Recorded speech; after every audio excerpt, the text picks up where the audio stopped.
नमस्कार दोस्तों, मैं एडवोकेट विनय पांडे आप लोग को बताना चाहता हूं दोस्तों कि जैसा कि 69,000 शिक्षक भर्ती में आप लोग जानते ही हैं, क्योंकि मैं बहुत कम ऑडियो वीडियो इस समय बना पा रहा हूं दोस्तों, थोड़ा बिजी हूं। और निश्चित रूप से तमाम लोग हमको व्हाट्सएप मैसेज में भी मैसेज करते हैं, सर आप अपना ओपिनियन दीजिए कि आज की सुनवाई के लिए।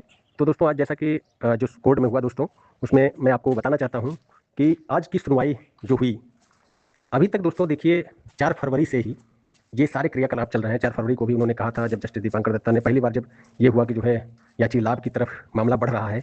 और दोस्तों उस समय भी जो है ये हुआ, और उस समय टोटल 6-7 हज़ार लोग याची थे सुप्रीम कोर्ट में, लेकिन इसके बाद दोस्तों तमाम याचिका पड़ी और धड़ाधड़ कम से कम दोस्तों 20,000 के ऊपर याची हो गए। देखिए आज उस दिन से आप देखेंगे डेट पे डेट बढ़ रहा है, और बहुत से लोग तो सीनियर लॉयर भी नहीं ले जा रहे हैं, क्योंकि दोस्तों सब जानते हैं कि इस समय मैटर ऐसा है कि जो है खाली डेट पे डेट बढ़ रहा है और कुछ हो नहीं पा रहा है। और लास्ट में देखिए इस डेट पर भी, क्योंकि देखिए जो ओबीसी और एससी के जो वकील हैं वो कहीं ना कहीं, और सरकार, ये दोनों मैं आपको बता देना चाहता हूँ कि सिर्फ और सिर्फ अपने तक मैटर सीमित कर रहे हैं। वो और किसी को मतलब वो नहीं करना चाहते हैं। आज जैसे मनदीप काल्रा ने कहा कि 99% लोग जो है इस पर रेडी हैं, जो है एक तरह से वो करने के लिए कि जो है सहमति सजेशन जो है दिए हैं, तो उसको जो है मान के जो किया जाए 1% लोग। लेकिन जस्टिस ने स्पष्ट कर दिया कि 1% लोग भी अगर लॉ के अकॉर्डिंग होंगे तो हम उसको उनको कहीं इग्नोर करेंगे। तो दोस्तों कहीं ना कहीं देखिए, ये अगर ओबीसी एससी वालों का ये अगर दम्भ है या घमंड है कि हम जो है अन्य लोगों को, जैसे पिछली बार जैसे सजेशन में जो है डबल आरक्षण, जैसे कि जो माइग्रेशन हुआ है एटीआरई में, और उसको लड़ने वालों को इग्नोर किया था।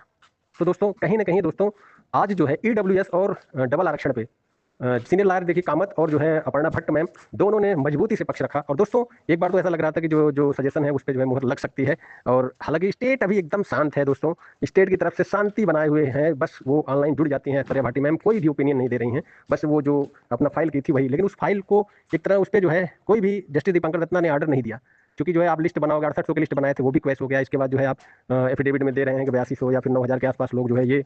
तो दोस्तों खाली एक वर्ग को आप देकर कोई भी मामला, चूंकि यहाँ पर डिस्प्यूट जो हाईकोर्ट से होकर आ रहे हैं जितने भी लोग, सबका अलग। हम लोग जो जनरल के लोग हैं, हम लोग भी तो सिंगल बेंच में एटीआरई जीते थे, क्या हमारा कोई रोल नहीं, हमको शामिल नहीं करेंगे आप? इतना इग्नोर करेंगे तो निश्चित रूप से लॉ के रिगार्डिंग आप कोई भी आदेश नहीं करा सकेंगे। और बार बार मैं कह रहा हूँ, कद्दू कटेगा तो सब में बटेगा, अन्यथा किसी को नहीं मिलेगा। और आज जो है जैसा कि जो चयनित के वकील साहब थे ओआर जो है, जो फरीदी जी, उन्होंने कहा भी कि not a single person eligible.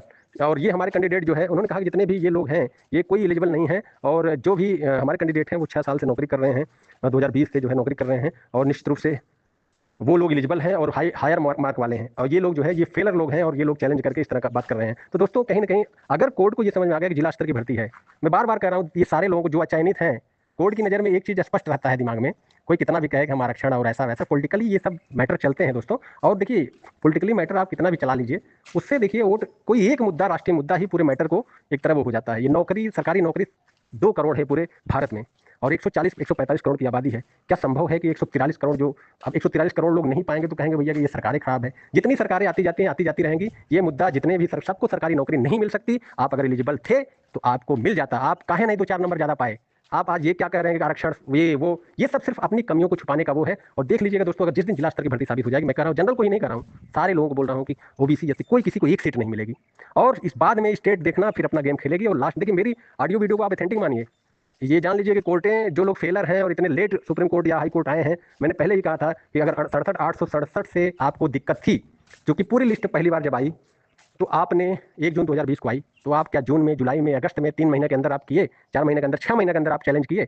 कोई नहीं किया होगा। सही पूछा जाए तो जब भी आपके साथ अन्याय हुआ, अगर आप तुरंत आ गए होते सुप्रीम हाई कोर्ट, तो उस समय आपका माना जाता। आप 4 साल के बाद जो है आ रहे हैं, 6 साल के बाद आ रहे हैं और कह रहे हैं हमारे साथ अन्याय हो गया। ये सारी सिचुएशन ये जान लीजिए, अगर जिस दिन मेरिट पे बात होने लगेगी और जज ने चाहा तो दोस्तों सब उड़ जाएंगे। और जिला स्तर की भर्ती साबित होती है, देखिए हर जिले स्तर पे जो भी भर्ती हुई है उसमें आरक्षण का पूरा पालन किया गया है, सारे लोग जानते हैं। प्रदेश स्तर का सब लोग मेरिट बनवाना चाहते हैं आरक्षण वाले। हाँ, सरकार से गलती ये हुई थी कि उसने एक फार्म लिया था और बच्चों की सहूलियत के लिए उसने जो है वो जो है जिला वरीयता क्रम डलवाया था, ताकि एक ही 500 रुपए की एक जो है चालान में सबका, यही जो है अखिलेश सरकार में दोस्तों हर जिले से 500 का जो है लिया गया था, 75 जिले दौड़ाया गया था बच्चों को। और दोस्तों उसमें भी अन्याय हो गया था। 72,825 मैटर में आपको मैं बताना चाहता हूँ कि 3 दिन का टाइम दिया गया, 75 जगह दौड़ो। मैं भी चूंकि उस भर्ती का वो था, 8 जिलों में मैं दौड़ पाया था 3 दिन में। सोचिए, आप सोचिए 75, और कहीं कहीं मेरिट एकदम लो चली गई, कहीं एकदम हाई चली गई। तो दोस्तों वहां भी अन्याय हो जाता है। सरकार ने इस अन्याय को रोकने के लिए और जो आर्थिक बोझ न पड़े बच्चों के लिए इस तरह का किया था, एक सेंट्रलाइज जो है फार्म लिया था, लेकिन वो काडर जिला स्तर की ही है। अगर आप ये कहते हैं कि नहीं हम इसको जबरदस्ती प्रदेश स्तर का बनाएंगे, तो पहले नियमावली में क्यों नहीं उसको वो किया गया? और दूसरी बात, अभी जो भी एडेड विद्यालय का भी जो भर्ती हुआ है, सब में दोस्तों जिला स्तर सब मेरिट बनी है। आप अगर ये कहिए जबरदस्ती, देखिए सरकार इसीलिए नई भर्ती भी नहीं दे रही है कि जब तक ये डिसाइड ना हो जाए कि जिला स्तर है कि प्रदेश स्तर है। और सरकार ने ये भी कहा है इसमें, देखिए ये नजीर न बने। नजीर न बनने का मतलब ये है कि आगे की भर्तियों में भी इस तरह जिला स्तर की भर्ती सब होगी और बाद में सारे लोग कहेंगे 69,000 में भी इस तरह हुआ था और ये घोटाला हुआ था, इसमें भी ये घोटाला हो गया। तो हमेशा ये विवाद रहेंगे, क्योंकि जिला स्तर की ये भर्ती है तो जिला स्तर पे ही जो है आपका आरक्षण मिलेगा। आप प्रदेश स्तर जबरदस्ती नहीं लगा सकते हैं। तो ये सारी चीजें कोर्ट का विषय है, और जबरदस्ती आप राजनीति करिए, वो करिए, कहीं भी जाइए।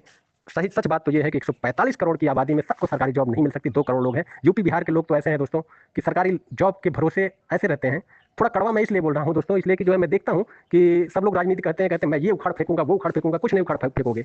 देखिए कभी भी सरकारी नौकरी मुद्दा नहीं होती है चुनाव में। सरकारी नौकरी सीमित है, 2 करोड़ की सरकारी नौकरी पूरे देश में है, 145 करोड़ की आबादी है, तो बहुत से लोग असंतुष्ट तो रहेंगे ही। वो अपनी कमियां छुपाएंगे, बोलेंगे अरे ये हो गया, अरे 2-4 नंबर तुम ज्यादा पा गए होते तो पहले क्यों नहीं सेलेक्ट हो जाते। तो इस तरह की बातें होती रहेंगी। लेकिन दोस्तों मैं आपको मुद्दे पर लाना चाहता हूं कि सरकारी नौकरी कभी मुद्दा नहीं बनी है। 1,72,000 शिक्षा मित्रों का जो है समायोजन अखिलेश सरकार कर दी थी, फिर भी रिपीट नहीं हो पाई। क्यों?